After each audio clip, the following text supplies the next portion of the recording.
আজকে আমার আলোচনার বিষয় সহবাস চলাকালীন সময় স্ত্রীর যোনিতে মুখ দেওয়া যাবে কিনা। দেশের এবং প্রবাসের ভাই বোনদের প্রতি সালাম। আসসালামু আলাইকুম। আমি প্রভাষক ডাক্তার রিক্তা পারভিন, হোমিওপ্যাথি এবং আয়ুর্বেদিক চিকিৎসক।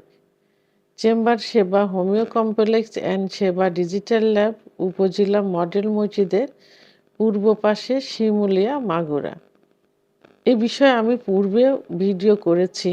এখন এত পরিমাণ প্রশ্ন আসে, রুগী সরাসরি চেম্বারে এসেও জানতে চান, আবার ফোনের মাধ্যমেও জানতে চান যে স্ত্রীর যোনিপথে মুখ দেওয়া যাবে কিনা, বা মুখ দিলে চুষলে যে বীর্যটা পানিটা আসে সেটা পান করলে কোনো ক্ষতি হবে কিনা, এ বিষয় নিয়ে এখন আমি আলোচনা করব।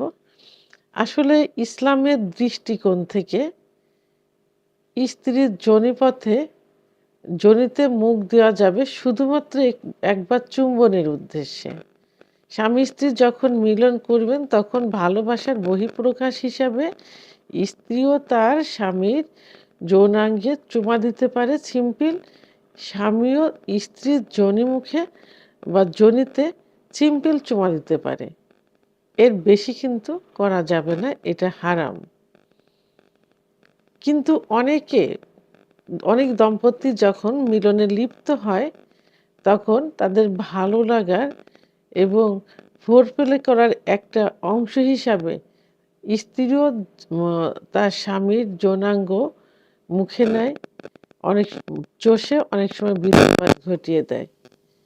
আবার তার স্বামীও স্ত্রীর যোনিমুখে মুখ দেয়, চষে, এবং অনেক সময় অর্গাজম সহ বীর্যপাত হয়ে যায়। তো আসলে স্ত্রীর যোনিমুখে মুখ দিলে অনেক সমস্যা হতে পারে।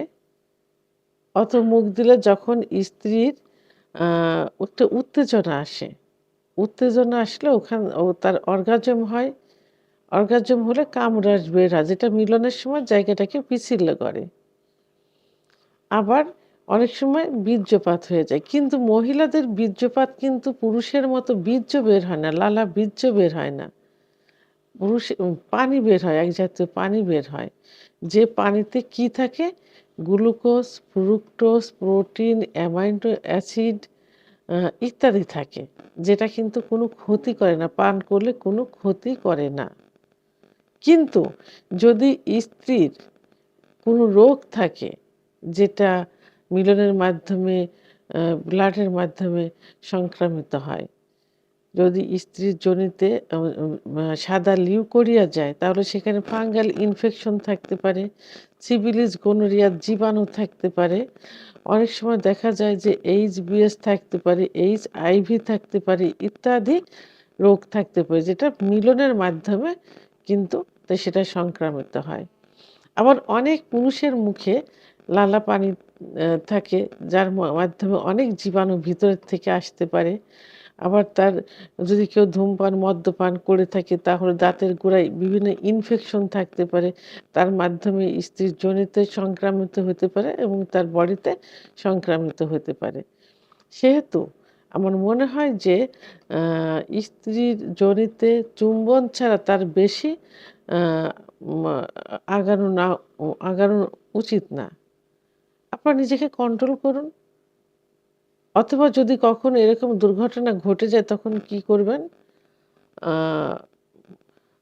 তখন নিজেকে কন্ট্রোল করে দূরে সরিয়ে চলে আসার চেষ্টা করবেন।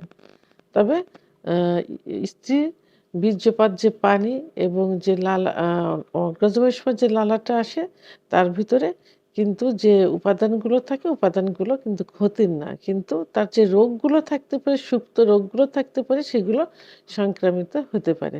আশা করি আমি সুন্দরভাবে বোঝাতে পেরেছি। একই সমস্যা কিন্তু স্বামীকেও থাকতে পারে, স্বামীর বীর্যতেও থাকতে পারে, বডিতেও থাকতে পারে। এই জন্য পাশাপাশি উভয়ই সচেতন হওয়া উচিত। চুম্বন ছাড়া ইসলামিক যে আইন দিয়েছেন তার বাইরে না যাওয়াই উচিত। ভিডিওটি সম্পর্কে যদি কোনো মতামত থেকে থাকে অবশ্যই কমেন্টসের মাধ্যমে জানাবেন। ভিডিওটি ভালো লাগলে লাইক, কমেন্ট, সাবস্ক্রাইব করে আমার সঙ্গে থাকুন। আল্লাহ হাফেজ।